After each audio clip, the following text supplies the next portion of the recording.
कुंभ राशि 21 जनवरी 2026 बुधवार का दिन बहुत ही अच्छा रहने वाला। आज के दिन सर्वाधिक सिद्धि योग, धन योग, लाभ योग बन रहे हैं। आपके रुके हुए काम पूरे होंगे। आज परिवार का पूरा सपोर्ट मिलेगा। सामाजिक क्षेत्र में मान सम्मान बढ़ेगा।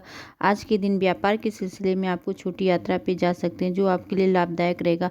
आज के दिन आर्थिक लाभ भी मौके मिल रहे हैं। खासकर तकनीकी काम और विदेशी संबंधी कामों में आपको विशेष लाभ मिल सकता है। आज के दिन दूसरे के वाद विवाद से आपको दूर रहना होगा, नहीं तो आपको नुकसान हो सकता है। पारिवारिक जीवन में सुख समृद्धि बनी रहेगी।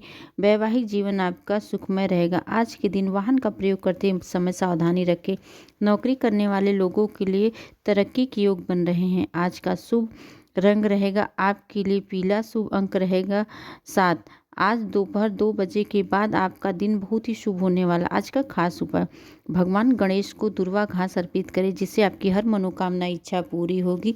जय श्री गणेश।